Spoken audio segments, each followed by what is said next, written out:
Ladies and gentlemen, please welcome to the stage. Please welcome. Welcome to the podcast. This is the other show, the podcast, in together with the other show, the show. Please welcome your hosts, Giulia Galastro and Ross Foley. Thanks, Cobin. Hello. Hi, Ross. Hi, welcome to the other show. Welcome to you too. Thank you very much. How are you? So tired. How are you? I'm good. I'm feeling pretty energized this week, actually. Got a bit of a pep in my step. Julia, do you want to tell me a little bit about your week in comedy as we always start the show? My week in comedy has largely consisted of doing the other show last night and got a little logo behind us. For those of you watching on video, you can see the logo of the show. For those of you listening to the audio, just imagine the words "the other show" with a yellow background. Yep. Theatre of the mind. Yep. And apart from that, my comedy was mainly in written form. I made a zine. I made a zine for the show. I think it's pronounced magazine. You magazine. Okay. It's actually magazine. Okay. I believe. Well, don't listen Agree to him. to disagree. Not sharp as a tack. What's the most blunt household object? Blunt as James Blunt. Yeah. That's a good one. Well, you're lucky if he's a household object. You could have him singing and doing the polishing and whatnot. That'd be a useful thing to have around. So yeah, your week was good. You worked on a zine? Sure did. What does that mean, and what does that consist of, and how do you do it? Well, it is short for magazine, but it's just like a cool way of saying magazine, like you might call a podcast a cast, for example. Oh, that is cool. Just have the end of it. Yeah. Yeah, because it saves time. Because you're so busy making zines. Yeah. Yeah. Okay. And what is a zine in the comedy context, Julia? Why would you do it? And how do you do it? How do I do it? I do lots of little drawing. I draw little guys. I draw a number of guys. Stick people. Mainly woodland creatures. Woodland creatures. Yeah. Like a bird, for example, Sure. would be an example. I haven't done a bird yet like for the zine. Like a rattlesnake.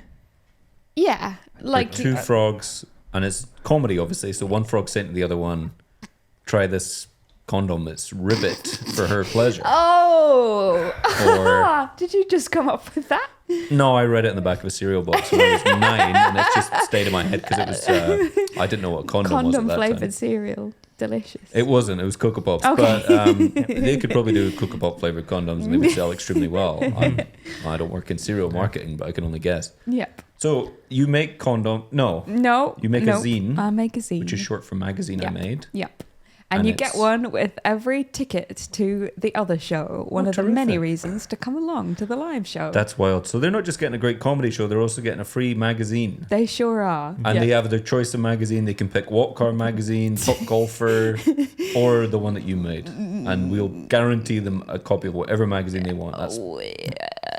I mean, You're not saying that. No, I'm not saying that at all. I don't think I understand the concept, but it sounds good. It sounds funny. There's magazines with animals on them, and there's also magazines with golfers on them. I prefer the latter, but Julia does the former. So that sounds clear.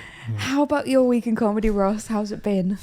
It's been an interesting one, Are Julia, you on for me. your 7th gig yet? I didn't do any performance this week, but I'll tell you what did happen is that I sort of felt much like when Newton himself got hit by the apple and then he had that great idea of gravity. I actually had an idea of my own. I was struck by the lightning of a great idea. Whoa. Much like a light bulb going off above my head. Mm-hmm. I was at the store Halfords. Do you know Halfords? They basically do bikes and stickers and cars. Yeah. I was there. I was looking for a big red bell for my uncle Frederico to put on his bobo.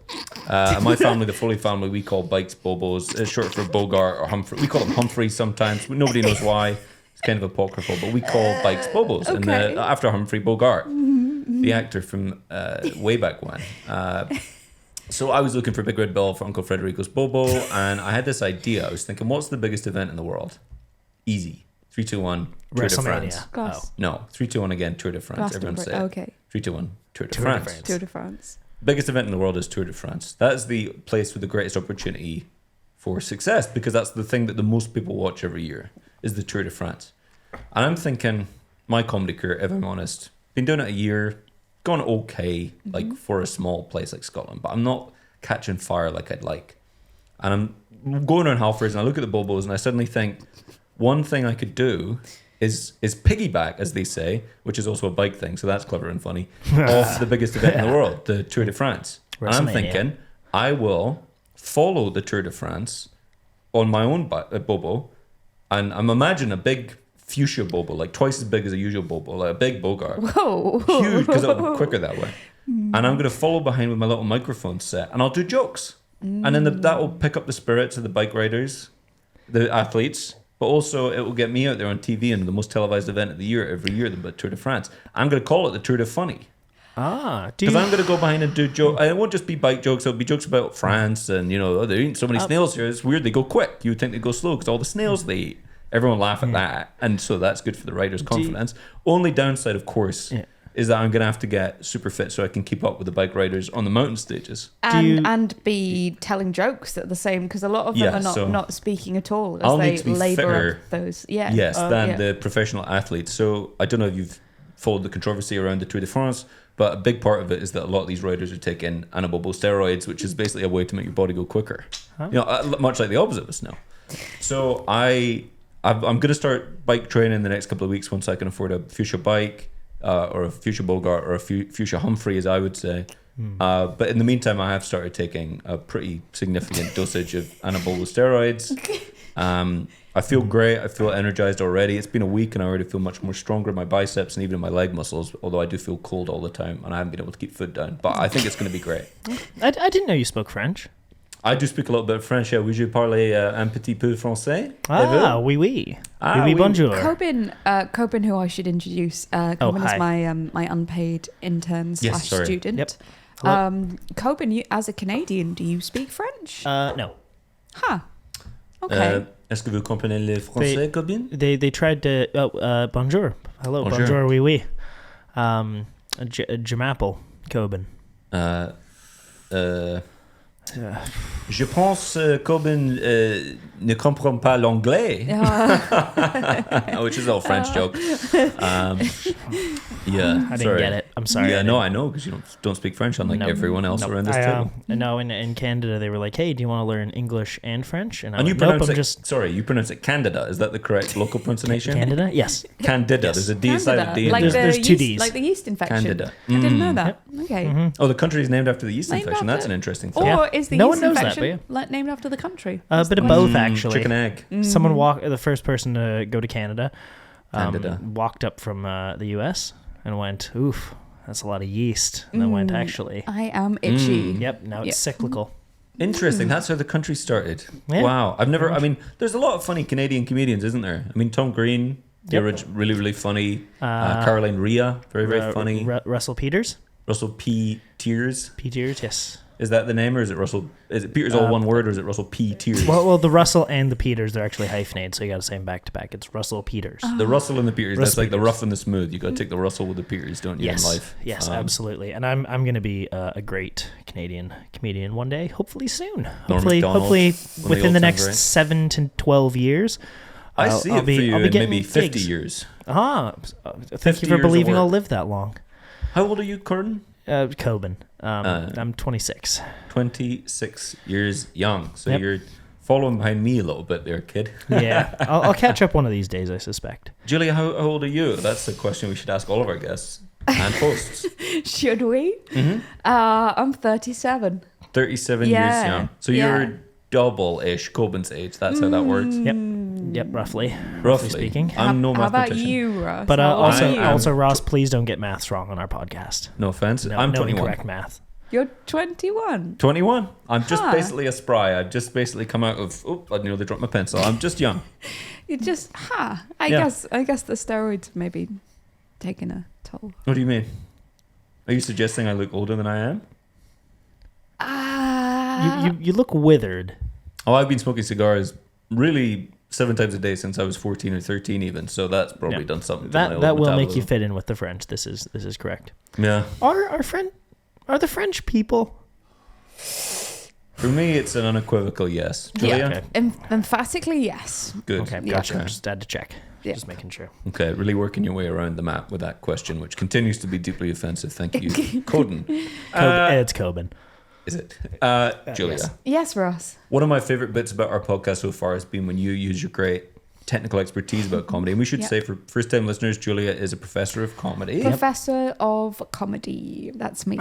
And what is, just to go back to basics, what is this show about? The other show? Sure. So the other show, the podcast, is more or less a masterclass in the art and science of comedy. Ross and I are two people who've amassed a great deal of expertise during our time on the scene. Yes, and Giulia, you run a successful comedy night. You're a professor of comedy from Cambridge University. I, on the other hand, have been performing open mic for 1 year, and I've so far done 6 gigs. So I think pretty much, you're the professor. You tell me if this makes sense. We're quid pro quo there. Basically, we're the same. That means it's Latin for the same amount of experience. True or false? I think we both have different strengths that we bring to this table. So quid pro quack would be the Latin for that or something. Sure, We're both different ducks. We're different ducks. Well, I'm pleased to be here. You're like a mallard. Yeah, and you're like a duck with a degree. Duck with a degree, yeah. Which is a good idea for a film, and TM, registered trademark Ross Foley 2023. Duck with a degree, coming soon to a cinema near you. And it'll probably star Eddie Murphy or even anyone else who's funny, such as John Leguizamo. And myself, probably I'll also be the main duck. Great, Giulia. So you were saying you're a professor of comedy, and that's where your comedy credentials come from. Cambridge University, one of the main universities in the world, other than Harvard, which is better, and MIT, which is better. Okay, Giulia, tell us about the history of comedy, please. Yeah. Oh, hold on. We need to do the I forgot to cue it up again. It's just the theme tune for History of Comedy. I'm so sorry. It's Cobin, you have very, very few responsibilities for this podcast and in life, and hey, sometimes you gotta. Look, I've been working all night. I don't have. Do you know how hard it is? Why have you been working all night? What do you do? I load. I stock. Why did you drop the pencil? Just going without me. Oh God, this is. I could help you, but I can't reach. My legs aren't long enough to get it. It's okay. We'll cut this out. If I drop a pencil, you don't have to stop the whole thing. You can just keep talking. We discussed this. If I drop something, that's not a sign for everyone to stop talking. Okay, I'm so sorry, but I stock shelves at a grocery store chain, which I'm not allowed to say, but I do that from the hours of 12 a.m., which is midnight, to 8 a.m., which is during the day, and then I pretty much go right to classes, and then I come here. And then I go and watch comedy. I haven't slept in roughly a month, but that's what it takes. So I'm sorry, I'm not operating at my fullest capacity today. Okay, but I'll do better. I'm sorry, but it's okay. I'll fill in the theme tune. The theme tune goes. You're a student, and I'll just say for future reference, if he turns up tired or slapdash or below 100%, then we're gonna have stern words because that's not good enough. And also, just for anyone who's intrigued, any of the listeners, I can clearly tell from your hat and your clothes the bakery you work for is McTalbot's Bakery. Okay. It says all over you. I should have changed of the work uniform. Yeah, you're covered in flour, and it's disgusting. Got a hairnet. Well, that's to avoid hair getting in the dough. We should say, we're slightly impolite of us. You are trying to be a professional comedian, Cobin. So, would you like to tell us a little bit about your week in comedy? And Giulia, what have you taught little Cobin this week about how to do jokes and how to be funny? It's Cobin. Well, I think maybe the best way to check whether or not Cobin has fully absorbed my teaching is to ask him. What have I taught you this week? Well, Giulia taught me. She said that she came into class and she's like, hey, if I've told anyone anything, it's that I do not fear the man who has practiced 1,000 kicks one time. I fear the man who has practiced one kick 1,000 times. And I was like, that's pretty good. Did you come up with that? And she was like, yeah, I did. And I was like, Julia's a very impressive teacher. I really liked it. So I didn't go to any gigs. I didn't do any gigs this week. What I did was I wrote one joke, and then I got inspired. I went on a walkabout through the desert, and what desert? That's confidential. There's no deserts around. Are you thinking of dessert? No, that's. Do you mean the dessert aisle at the bakery that you work? Okay, I can't go that far, so maybe yes, but leave me alone. Let's hear the joke. Let's hear the joke. I said it 1,000 times, and now it's now I'm good at this joke. Okay. Yeah. This you joke have is. to look at your notes. I can see you're looking at your notes. If I did anything 1,000 times, I wouldn't need notes. Well, I was checking Put my your text notes messages. My down. boss is upset with me. Yeah, because you're supposed to be at work. Yep. That's why you're fully dressed for work. You should. You know what? If you need to go work in a bakery, you do it. We can probably do this without you. You definitely could, but I just like being involved. And we love to have you, but we don't want you to lose your job at the bakery. Someone needs to make the yum-yums. Well, I'm more committed to the act of comedy.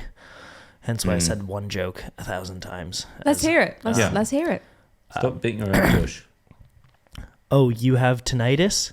Sounds awful. Mm-hmm. I think I nailed it. Mm-hmm. I think that's the first about 15 to 25 seconds of my first 5-minute set.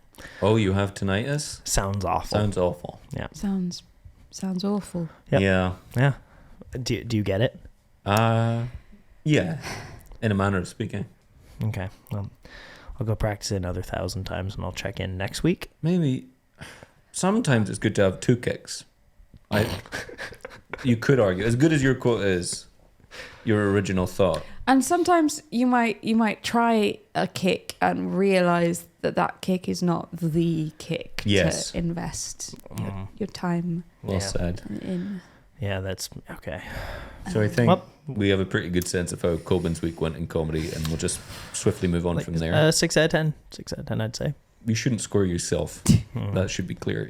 That is Julia's job, I guess. Yeah. Julia, do you want to give him a score out of 10? I think maybe we move on to the history of comedy. Okay. That's an implied 3, I think. It's generous. Let's just get through the intro real quick. So if, again, I forgot to put it on, so if you guys could just like nod your head and just vibe. It goes something like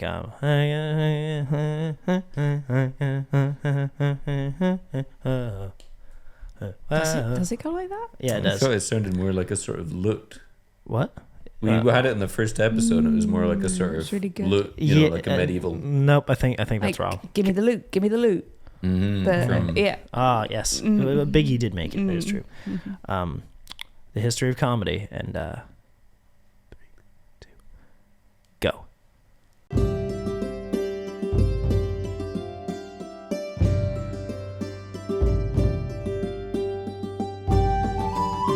The history of comedy. Welcome to this section where we look at comedy throughout the ages. Today we Go ahead. Bon appetit. Thank you. Don't cricket me, dickhead. Speaking of kicks, there's a firm kick to Cobin's Crobits. It's Cobin. Today, we are looking at roasts, comedy roasts. Are you talking about my delicious lunch that I have every Sunday with Mummy? No, What the hell are you talking about then, Julia? I'm talking about insults. I'm talking about back and forth. I'm talking about slinging burns. Oh, yes. And it had just been Burns night, so that's very apropos exactly. of the times. Exactly. Fantastic. So I love roast comedy. Do you? I could have predicted that. Yeah. Love roast comedy. My goodness. I could watch that Bruce Willis roast 100 times a day and not stop laughing. So roast battles in the modern sense. We've got to look back to the comedy roast, a more one-way street, which we can trace back to the Friars Club in New York in the 1950s, where such notable figures as Frank Sinatra would be lampooned by the comics of the day. All blue eyes. Yeah. They'd probably make jokes about his eyes, wouldn't they? Probably. Yep. His eyes are so blue, they're like the bloody sky. That would be, who would be saying that? Maybe a Mel Brooks or any George number Carlin. of a George Carlin, for Yeah, example. yeah. The timelines match up Russell perfectly. Peters. Russell P. Tears or Richard Pryor. Yep. Yeah. It's our guy. Yeah. And but then we can go back even further than that to all the way back to the Middle Ages with the art of flighting. Have you heard about flighting, Ross? I've heard Jerry Seinfeld do a fair amount of stuff on it, yes. Flighting spelled Flyting. F-L-I-T-Y-E. F-L-Y. F-L-I-T-Y-E. F. You're not writing the right letters. F-L-I. F-L-Y. For anyone who wants to Google it, it's spelled F-L-Y. F-L-Y. E-I. F-L-Y-T. F-L-Y-E-Y-R-T. E-Y-R-T. Oh, no. Oh, God. Okay. And then Flighting at the court of Got it. King James IV. There are a number of notable flights. For example, the legendary flighting of Dunbar and Kennedy. Kennedy called, these were two noblemen, William Dunbar and Walter Kennedy. Kennedy called Dunbar a shit without a wit. Ooch. Pretty rude. And some other lines from it are, you are loathsome and lousy, as wet as a cress. Jeez. Yeah, They didn't pull punches back then, they did they? did not. Or, hail, Monsignor, your balls droop below your dress. Whoa. This is a bit itchy. Yeah. That reminds me of when Eddie Murphy and Chris Rock have that argument in The Clumps. Remember they're at the comedy club? Not seen the clip. It's after Eddie Murphy's clump takes the pill that makes him smart, strong, and handsome. And then he just roasts Chris Rock's character. Yeah. Whose name I forget. Remember that? Yep. Have you seen? I could tell you're a clump fan from a mile off. Oh yeah, 100%. So is it similar to the clumps in that respect, Giulia? Well, I wouldn't be able to comment not having seen the clumps, but Seems like an awfully big blind spot for a comedy historian not to have seen the clumps. What's wrong with you? No, let me rephrase that. Why not? Why not? Just got better things to do. Well, I can't think of anything that would fit into that category. But publishing serious academic papers. Yeah. And what's the big idea about writing serious papers about comedy? Surely the whole thing is the joy of it. The joie de vivre. Well, I think you can get pretty joyful in an academic journal, Ross. Okay. Yep. Is it? When I was in high school, I did a chemistry paper and I drew boobies on the beaker. Is that what you mean? Yeah, that's exactly what I mean. Okay, well, I do know what you mean then. Perfect. Sorry about that. Well, look, hey, talking about roasts, maybe it's about time we introduce our very special guest for the episode. Oh, yes. Someone who knows a lot about roasts as one of Scotland's premier roast comics. The King of Sting himself. King of Sting, the meanest man in Scottish comedy, is Phil O'Shea. Hey. Don't hurt me, please. Please, don't destroy me with your acerbic wit. Hiding all my faults under the table so this guy doesn't destroy me. Oh, it's a pleasure to be here. Don't worry, I'm off the clock, so... That's a relief. Yeah. Jeez, I've seen this guy eviscerate other comedians on stage. Just tear them a new one, as they say. Mm-hmm. Yeah. Mm-hmm. Meaning a new asshole, I think. Phil, please put your comedy weapons away and spare us. Put them in the holster. Yeah, don't worry. We're among friends here. So no, he's building up to something. I can tell. He's about to just take my ego and throw it in the GD bin. No, don't worry. I'm just going to warm you up with a little kind of joke. It's not going to... Okay. Here we go. Here goes my confidence goes right in the toilet. Is it going to be another tinnitus joke? Well, see, this is something like... That was my joke. Sorry. We're going to build up a rapport, and then as we get on, there might be roasts that Phil, will come. But I bet you could do an hour just on Codden's joke that you did, how bad that was. You could probably, you could have him in tears, couldn't you? I enjoyed Cobin's joke. That's quite mean of him to say that. This is Chandler Bing sarcasm is what that is. I know it from a mile off. This is you're binging him. Look, I've got the greatest respect for Chandler Bing. Yeah, I would never say anything sarcastic in this format because that's his territory. He invented it. Yes, that technique. I thought Phil was going to come punch me in the face, so I'm glad I'm on. Well, he doesn't need to. That's the thing. It's not physical. He doesn't need. Words. Yeah, absolutely. The thing that Giulia was saying about kicking, I think Phil exemplifies that more than maybe anyone else alive, other than Jeffrey Ross. And even you would admit that Jeffrey Ross is kind of your hero. I would think. Yes, I've certainly heard of him. See, even a sting at Jeffrey Ross, no man can be spared. Even his hero gets the Chandler Bing treatment. It's the greatest compliment, isn't it? That's the irony of the roast, because to feel comfortable enough to be roasted, it's a compliment, isn't it? Well, Julie was mentioning the Friars Club, and if memory serves, at the end of each of those, they say, well, you only roast the ones you love. They do say that, I think. I'm pretty sure they say that kind of thing there. I'd believe it. Yeah. It's interesting as well because I've been in this game quite a long time, you know, and you were talking about flighting and that sort of. I did a few of them, you know. Yeah. Wow. Back in the Middle Ages. Yeah. Wow. And it was a different culture, a different time. You know, you had to have bells on your shoes, all this kind of thing. But what I can say is, I just did a flight right now, and boy, are my arms tired. Oh yeah. There it is. Oh, God. He does pigeon jokes as well. He pretends to be a pigeon. Yeah. So for people who don't know, Phil also part-time works at one of those medieval restaurants. Medieval times. Yeah. So you do a lot of. And I think that's where me and Cobin have met before, right? Because you've got how many jobs are you doing? Because you're there between 3 and 5. Yeah. Aren't you? Yeah. You're just restocking the chalices. That's kind of you to memorize his entire schedule. Yeah. Well, we shared. I don't know if you meant to share that Google Doc, but I've got all your appointments. Oh God. How did things go with the dentist yesterday?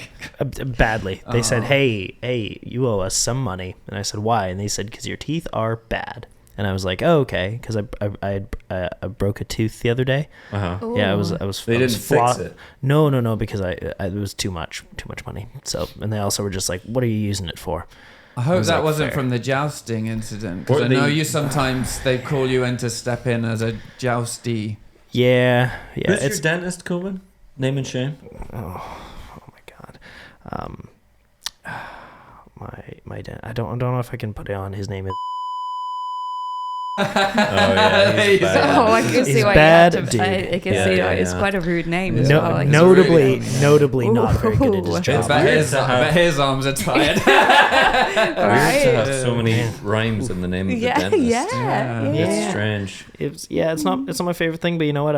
It's gonna be okay because I am picking up a 4th job in order to pay for the tooth repair. I mean, I don't want to get away from our guests too much, but also you have to tell us what job is it? Yeah, legally you have to tell us. Yeah, you have to tell us. Legally? As a condition of being if you're a cop, you have to tell us. Well, I'm the baker. If you're a cock? A cop. Oh, a cop. But the cock must crow. You always used to refer to that in the medieval roast we did. I work as a baker, making baking, obviously, and then I work at the medieval castle. Mm-hmm. I restock chalices, and I also I make that free bread. That you get beforehand. That's a baker. That's just baker. You've just said baker again. Well, it's because I'm a baker in 2 places. One of the things, though, at the medieval castle, they were like, so "Hey, baker." Yeah. Well, the second one is actually it hardly counts as a job because they say I work on commission. So the more bread I sell, the more money I get. This is the third one. No. This is working at the medieval castle where the bread is free. Yeah, I didn't read into that one so much. Okay. So I'm making a massive loss if I'm being honest with you. But you're paying for the bread materials. Yes. Jesus, that is not a bad deal.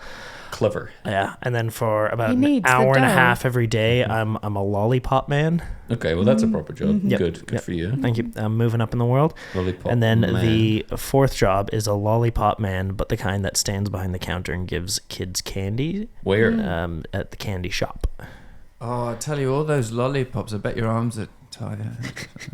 So you stand behind the counter in a sweet shop and you give kids free lollipops. They're not free. They're supposed to pay for them, but I do get bullied by the kids. So I work on commission there as well. What do the kids say about you? What do they say? Oh, they don't say anything. They just keep getting me with the same trick. They keep coming in and going, hey, I would like a little lollipop, and I go, okay, and then I give it to them, and then it turns out they're like 16, and then they flip me off and leave without paying, and they go, you got to give me a nickel for that, and then they sort of just leave. Cobin has not yet adjusted to our UK currency. A nickel? No. A nickel. No. That wouldn't even be enough for a lollipop in the USA or Canada or wherever you're from. Candida. Canada. Yes, please. Don't get that wrong either. I'm not gonna. Okay, good. Myself, for goodness sake. Jesus. Phil, have you ever been to Candida? Went down Niagara Falls. Yep. Whoa! Yeah, in a little barrel. Oh. Yeah. So you went out of Canada that way. Well, yes, exactly. Into New York State. And then I had to paddle my way back up. Whoa. And boy, you must have been finish that later. Your arms. Yeah. Okay, great. So let's get to the meat of the topic. We're here to talk about roast comedy. It's my favorite type of comedy. I know it's yours, Phil, because you've been doing it for 30 odd years. Tell us a little bit about roasts.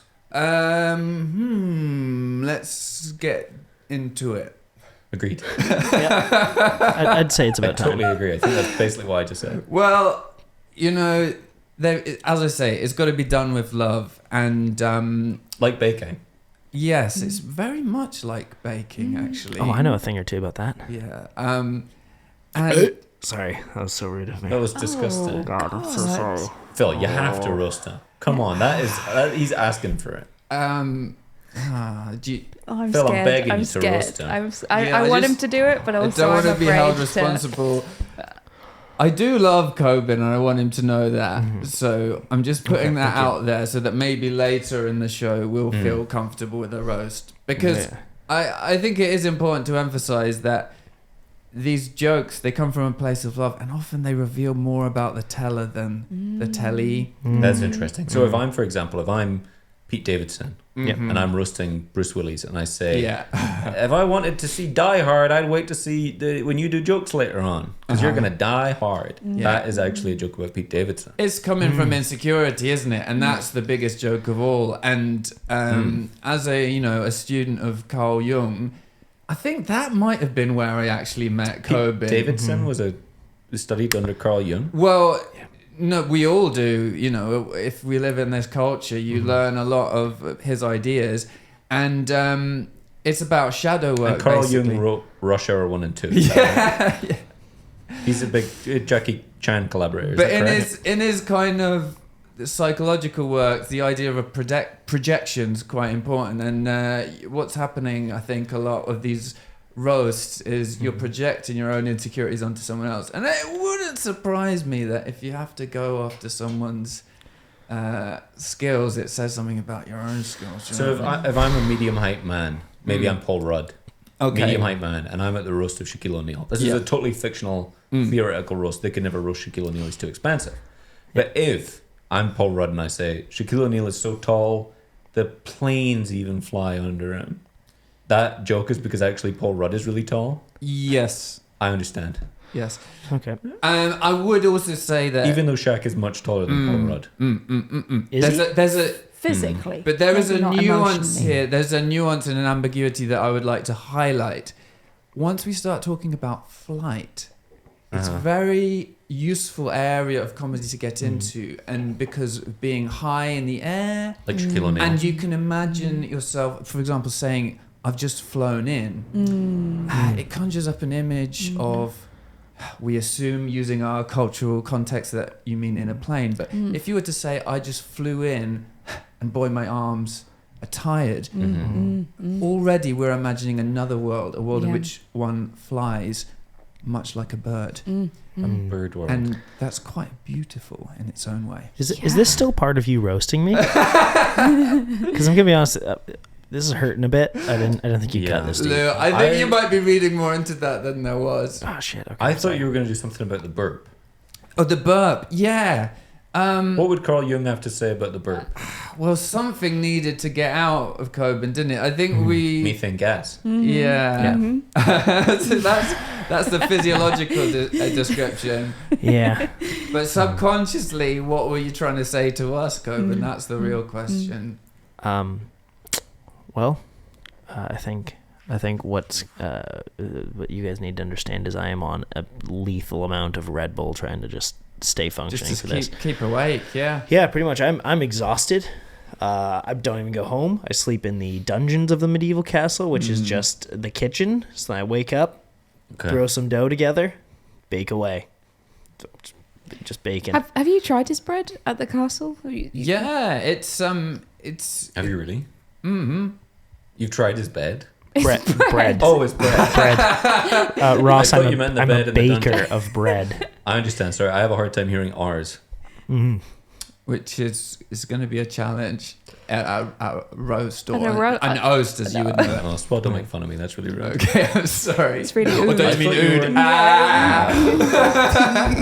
And this is what I was scared of as well, because I am actually starting to get quite upset. 'Cause it's a rare affliction I've got. An air reflection. Oh, snap. Yeah, well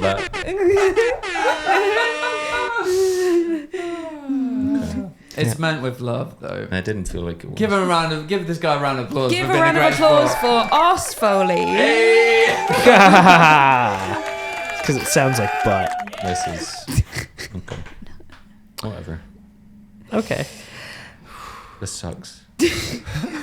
I knew this was gonna happen. I guess It that's the sucks. danger with a roast that feelings get hurt. Yeah. How is that something that you worry about when you're destroying people's hopes and dreams? Yeah, you can get in your head about it. I just try and, when I get in my head, I go to my mind palace, wander around, find a little doorway, and then before you know it, I'm in the desert of dreams with Cobin. I think that's where we met, wasn't it? When you were wandering in the desert, that was a sort of vision that you had. True. And in the dream world, we're connected, and we just have a moment and talk about how we're all the same, so no one's feelings last forever. You're right.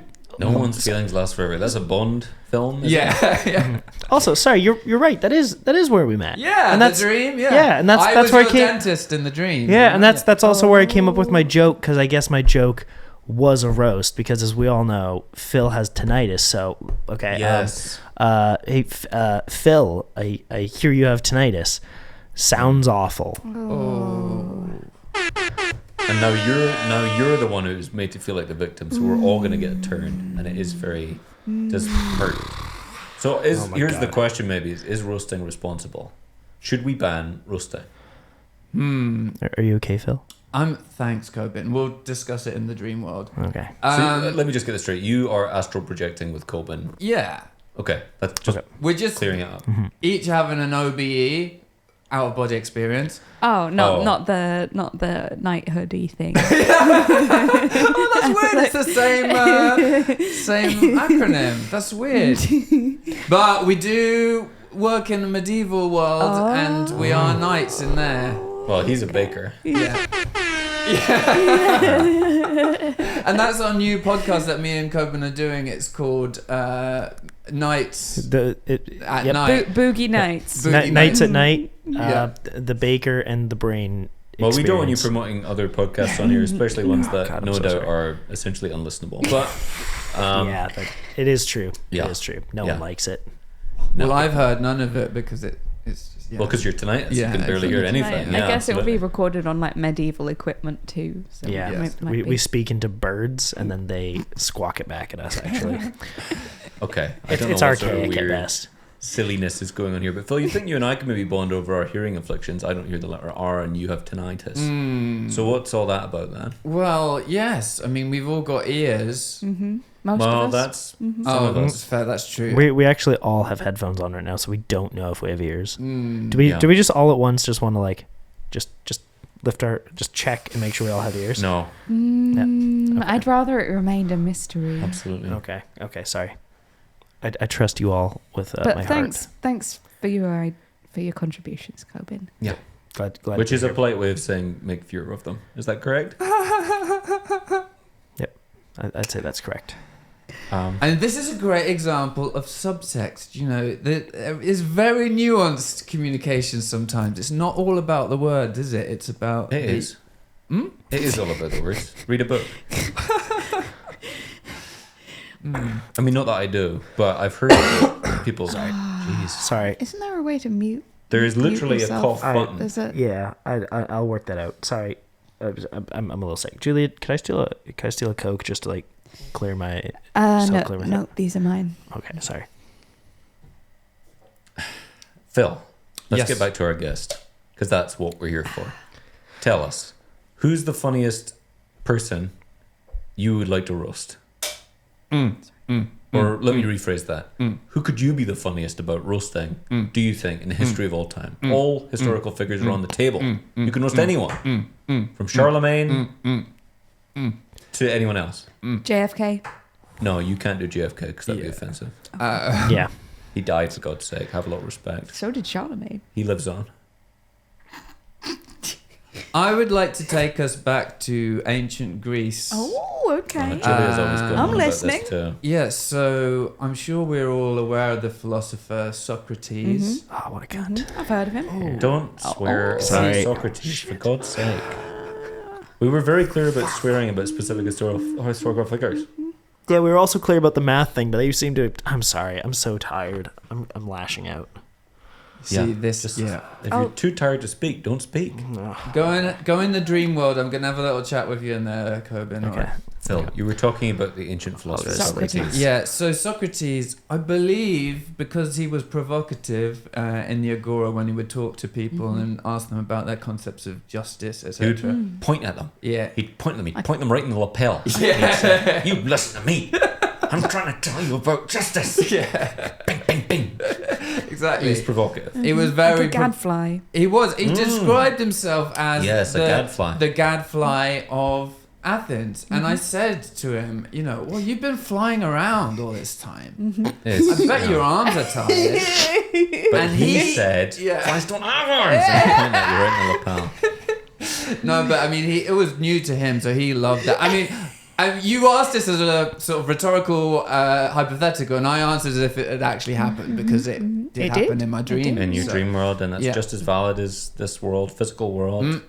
If you kiss someone when you're astral projecting, does it feel like a real kiss, Phil? Please tell me it does. We haven't done that yet. Can you use tongues? We're working up to that, me and Cobin. Can you use tongues in the astral projection? Please tell me you can, and tell me how to do it, please. Basically, in the astral world, from my experience, your tongues are a lot longer than these human tongues we have. Yeah. So you can do it at great distances. So you're not a human in this world of yours. Well, it's just the tongue thing I've noticed. Really long tongues. I mean, there's not a whole lot else to notice when you're in there. Otherwise, you look like a normal person with legs, arms.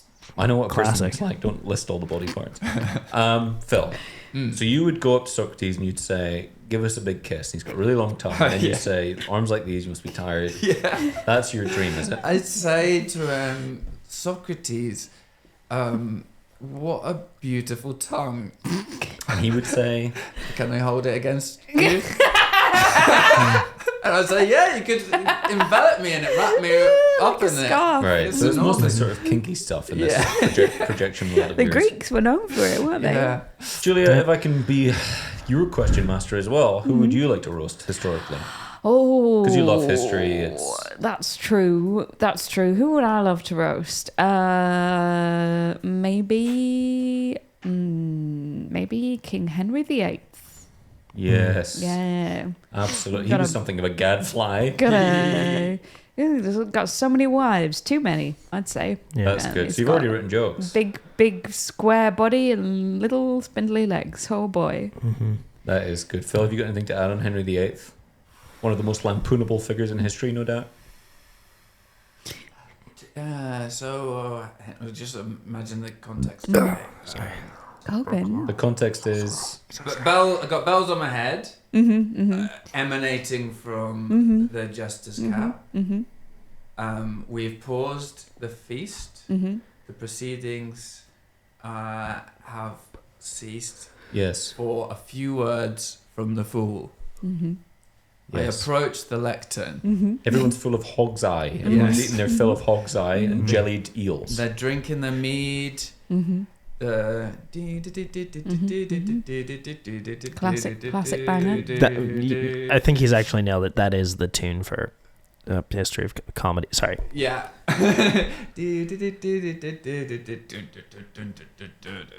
It's Leonard Skinner. Yeah. I'm as free. I thought it was as Biggie. A bird now. Yeah, and we would just do a sing song because in those days. And this bird you cannot change. Come on, Henry, join in. And he stands up and he goes, Lord, I can't change. Won't you fly high, free bird? And then you and I say, well, your arms must be tired. There we go. We did it. Fantastic roast. And they did eat a lot of birds back then. Is that true or false, Julia? Yeah. Many of them free. Yes. It's because they stole from the peasants, like the bakers. Phil, you do roast comedy and you do it better than anyone other than maybe Jeffrey Ross, which we talked about. But I believe that there's more to you because you've told me several times when we've been alone. Oh yeah. There's more to me than meets the eye. There's more to me than Unprompted. more You than come up to more me than being a big meanie. I've said, can I just tell you something, boss? and I say sure. And I look you dead in the eyes. And you start pointing straight at my lapel and you right in there like a joust. There's more to me than meets the eye. And I say, I know you told me that before, and it's threatening and very physically intimidating. But what do you mean when you say that? Well, I'm sort of trying to move away from the roast arena. I'm exploring new avenues. Poetry, for example, is something I'm working on. Poetry, you say? Is it comedic poetry? Is it No, roast no. poetry like Lord Byron, or is it poetry about flowers and whatnot? It's quite... There's a lot of stuff about the natural world, and it's a different side to Phil O'Shea, and that's my new anthology, which will be coming out. Yeah. Are we going to have to stop calling you the meanest man in Scottish comedy? Well, I don't know. That's, I've very much like Bob Dylan, I didn't ask to be called the voice of my generation. And that's something for others to do. But he if I may, you do run a website and it does say at the top, the meanest man in Scottish comedy. Yeah. I believe that is a self-appointed term. But, yeah. So Bob Dylan didn't have a blog. No, but he didn't have the technology at that time. That's true, actually. Yeah, fair point. So you're now going to be the most poetic man in Scottish comedy. Do you have a poem you could tell us, Phil? You can freestyle if you need. Well, I do. I have one. Okay. I just need to get in the right. Yeah, just while you're getting in the headspace, Giulia, do you like poetry? What's your thoughts on poetry and how it relates to comedy? I love it. Yeah? I think it can be very funny. Limericks, you mean? Sure, limericks. There's also people who kind of can be quite poetic in their stand-up. Such as? Liam Williams. Have you ever seen Liam Williams? Does some little bits of poetry sometimes. I don't know that name. It's a funny name because it kind of sounds like his name is William Williams, but I think it's just Liam. So you're roasting him right now. This is a roast. We're going back to roasting. Sure. Okay. Yeah. I've just got a short poem I'd love to do. Sure. Yes, please. Yep. I think generally people prefer that. Yes. But there's a lot in it. So where was this man once from? Let's start there. There once was a man from... Go. So it's a slightly different verse structure. Interesting. Alternative. Terzarima, is it? And so this poem's called Leaves on the Ground. Interesting. Ladies and gentlemen, Phil O'Shea with Leaves on the Ground. Now. Do the poem now. Can you please give him some time? Yeah, but it's dead air. I can fill it. Leaves on the ground. Very Thank good. you. Yeah. Sorry. Yeah. Yeah, terrific. Oh, shit. Oh, that was roasted. Boom, roasted. Cobin. That was the wrong one. I'm not cultured enough for poetry. I'm so sorry. So that was... That was beautiful. So say, for example, if you were asked to do the roast of Shaquille O'Neal and you would perform that, people would laugh as much as if you did a joke about how tall he is? Possibly. It would, if it's all about context, isn't it? If we were there and there was leaves on the ground that had gone unacknowledged, just referring to them, and it's actually quite a good cadence for a roast to come out and be leaves on the ground. Yeah. I think it could work. I think it could work. Yeah. Okay, so let's run through it in our heads. Ladies and gentlemen, that was great. We just had Paul Rudd roast Shaquille O'Neal. Next up, Phil O'Shea, all the way from Scotland. Oh, just flown in from Scotland. Boy, are my arms tied. You've been a great crowd. But what the hell is this venue about, huh? Oh my God. Leaves on the ground. What's next? Are we going to have roots in the sky? That's my time. You've been a great crowd. I'm off here and boy, are my arms tired. If I'm honest, I was skeptical, but that did really work. That was really good. Yeah. I think it's, as you were so right, it's the context of it. Because when you put the flying arms joke on either side of it, it really works. Yeah. Great. Okay, fantastic. Giulia, do you have any further questions for our guest, Phil O'Shea? Oh, just so much so much respect for what you do. You've really elevated the roast to an art form, and it's frankly an honor to have you on. So thank you so much. It's a pleasure to be here. Yeah, great. Ross, did you have any final questions for our guest? Well, I mean, yours wasn't really a question. I was kind of hoping to tee you up there with a question. You just had a statement that would have, Phil, what's your favourite colour? There you go. Oh, green. Like leaves on the ground, Yeah. I thought you might say blue like the sky, but I guess you are complex. Well, green is not a primary colour, so I mean, blue is part of green, so that's on you for not knowing your colours. Phil just roasted you by accident. I know every single colour. I have over 5,000 crayons, and they are all Crayola, which is the kind of the go-to brand for people who are rich. So Phil, favourite colour? Well, I mean, a two-part answer. I love green. I love the way that blue has been part of green for all these years. I consider it part of green. So if I had to choose a top two, I'd put blue second and then green number one. But as I said, green also could be considered blue. So please just allow that my truth. Thank you. Okay, allowed. You're a lot more sensitive than I thought you would be, given your kind of roasting background. But you're a delicate snowflake. Not in the modern term, but just diaphanous and beautiful. What's happened to me, like happens to a lot of people, is that when you are incredibly sensitive, you get told to start speaking your truth and enforcing your boundaries, and then suddenly, before you know it, you're out there roasting people. Yeah. And more power to them, I say. More power to you. More power to me. Just keep that going, because I need an engine on the back of this thing. Because boy, are my arms tired. You've been a great crowd. Thanks so much. I'm just going to go off to the dream world now. Fantastic. How does he do that? Cobin, do we have any listener questions this week for Phil O'Shea? Yes. So a couple of the listener questions. They're a bit deeper, unfortunately. Well, the first one is Ross emailed me this one earlier to ask you, because he felt embarrassed to ask it again. Who is on your Mount Rushmore of comedy? We've asked this of a lot of our guests. Wow. And for anyone Julia generally steals their answers, I think. Oh, it's the other way around. But Ross, do you want to explain what Mount Rushmore is? Oh yeah, sorry Phil. I just always assume that people are into geology in the same way that I am, particularly geology in the sort of eastern US states.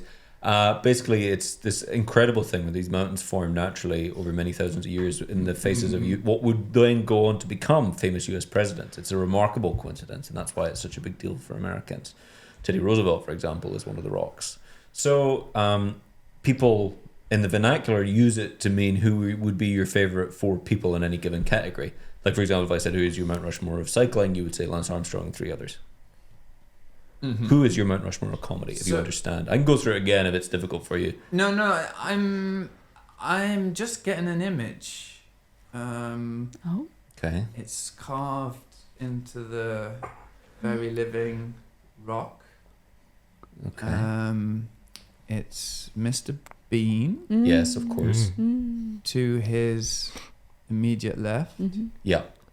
Hold on, who's the Mr. Bean again? Holy shit. Okay. To his left. Is it a different age of Bean, or maybe it's the one from the cartoon, or it's just the same Bean? It's the same Bean, slightly different expression. Okay. Can you is one quizzical? Is the other one aggressive? What are those beans looking like, boy? So we're getting Bean in the masks of comedy and tragedy. Oh, okay. So there, his 2 notable sides. Yes. Yes. And then we have Bean with his head in his hand. Oh, Desolation of Bean. Yes. Desolation of Bean, and you only really know that it's Bean through context clues. The other two are beans, and there's a I don't want to say what the other 4th is, but there's a final bean. Oh my goodness! And that's the bean. Just this week, I will say I tried but failed to get into Mensa, and a lot of the tests are kind of that. It's like square, square, square, and then you got to guess what the 4th one is. Circle, obviously. Yeah. And unfortunately, I failed, but I think there's something wrong with the website. Well, that would make sense. Yeah. But yeah, and then I think the final bean is like Bean and his. It is Bean. Yes, it's all beans. It's all Bean, and the final is being his more cosmic form. So that's going to be kind of a vortex of swirling particles that, and by being 4 beans, it's a sort of a statement, really. About a human being. Yeah, exactly. We're all beans. All beans. We're all beans sometimes. We're all beans. We're all Yeah, just time little is a beans. flat bean. And a big chili. Yeah. Great. And no space for Teddy up there? Cobin. Oh, I would have put Teddy up there. I swear to God, Cobin. If it was Bean Teddy, So then sorry. maybe that would be more fun. Yeah, yeah. Well, could we have a new pitch? Why don't we carve his little mini that he has? Yeah. On the top, he is in. I love cars. He's in the chair. That that one where he's on the top of the mini and he's like driving it with. He's like got brooms and stuff attached and he's going. Yeah. He's like on the top. So could we have that? Yeah. Yeah. We can I do don't see whatever. why not. It's your mountain. Yeah. You pick. Yeah. So I guess 2 beans, 1 car with a bean on it, and a Teddy. Yeah. That sounds good. That's arguably better than the actual Mount Rushmore, I'd argue. Yeah, but that they didn't have a choice with the original one. That's just what happened. Yeah, that's true. We do have one more viewer question. Okay.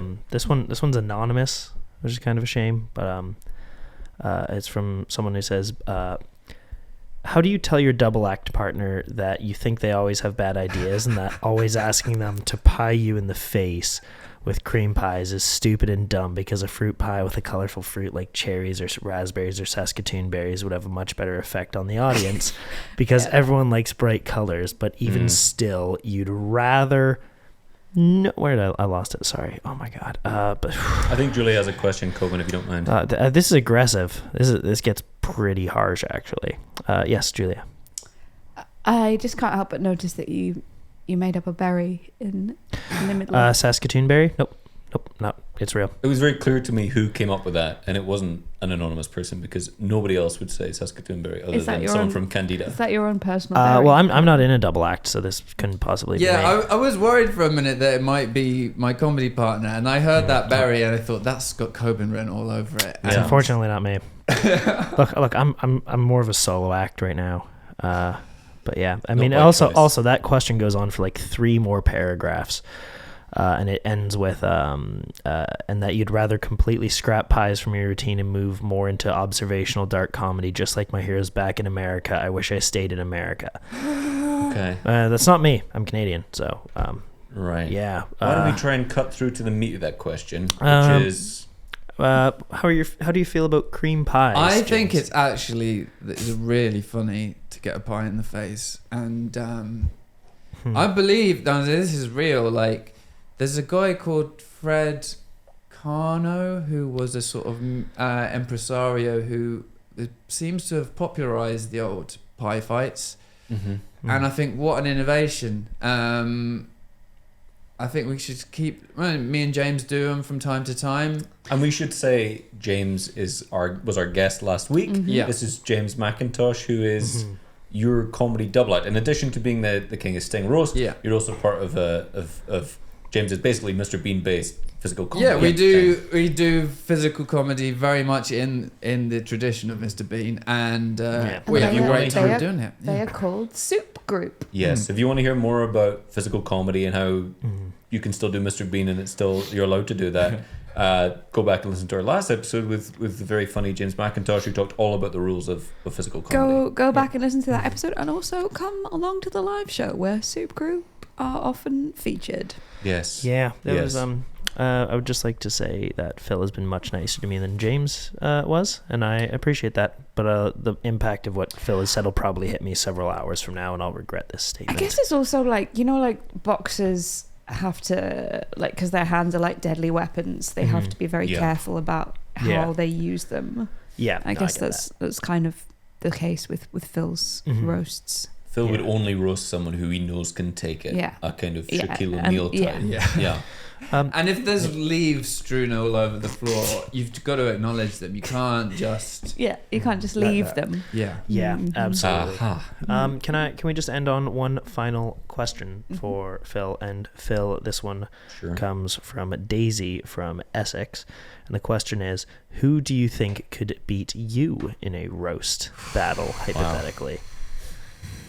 I think Tough question. James would do a good job.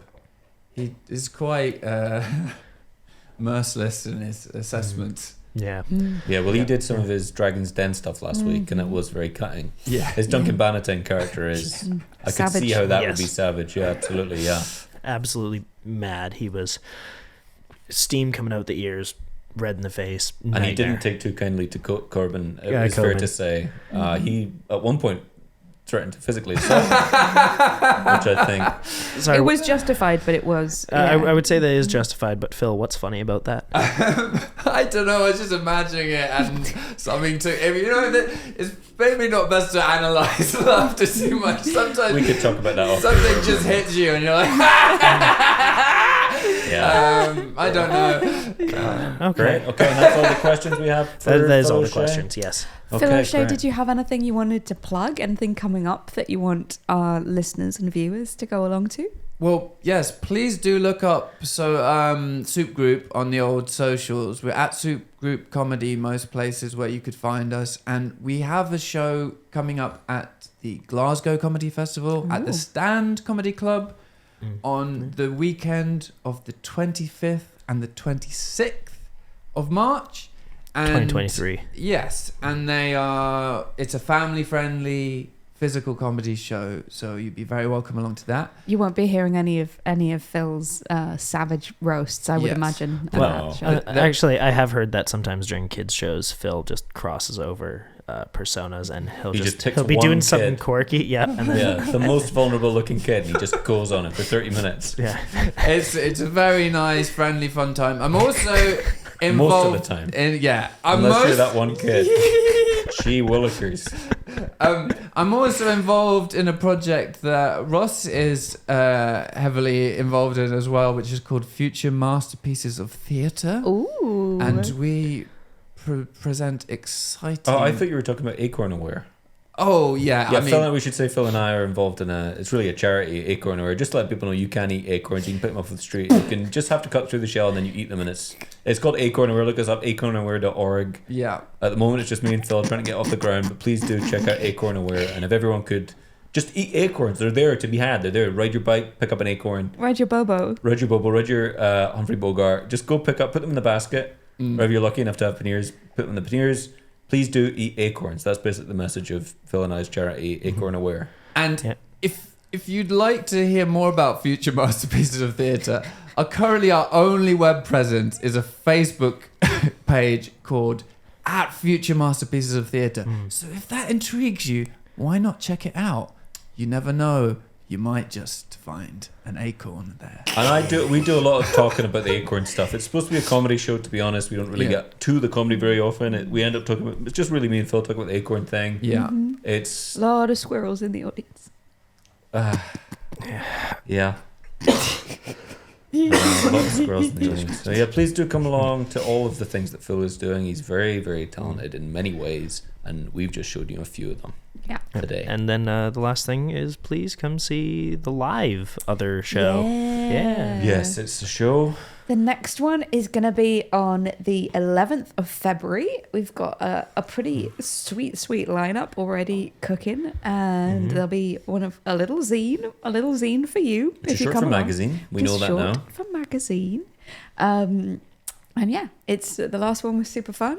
And this one should be too. And just on the magazine thing, if you have any requests for magazines we didn't name, then just chat Julia, private Instagram, private Facebook, find her, add her, send her a message, say, I'm really into the yachts magazines. I'm really into magazines about gossip about celebrities and Geordie Shore and whatnot. Send her the message. She will have to get you the magazine. That's our compact with you. So just get your subscription notifications in, please. And if you're making requests, you have to tell Julia about the nudie mags you want well in advance, because they take a while to order and be delivered, especially in this day and age. Maybe not for that. But if you have any other comments or suggestions for the podcast, or if you would like to send us in a little listener question, you can do that as a voice note on your phone. We'd love you to do that. Or you can write it. And either way, email those to the other show at monkeybarrelcomedy.com. And that would be great. And thank you to little Cobin, our little boy who does all the sound. Yeah. Thank you to Phil, our great, fantastic guest. And as ever, thank you to Giulia, my wonderful co-host. And thank you to Dr. Coke, not Dr. Coke, Diet Coke for sponsoring this show. Once again, it's great to have the backing of the Coca-Cola company behind us. It really helps us go. That is refreshing. Sorry, they actually don't sponsor us. They've told us to specifically stop. So thank you to Diet Coke for being good. Okay, and thank you to Starbucks Coffee Company, who are sponsoring the show today. And thank you to the Monkey Barrel. Yes, but mostly Starbucks. This has been a Starbucks production for Ross Foley Enterprises and Acorn Aware. Look it up. Thank you. All right, everyone, give a wave to the camera. Thank you so much for listening. Eat acorns. Thank you so much. Everyone, eat more acorns than you are just now. Thank you. Which is none. Bye.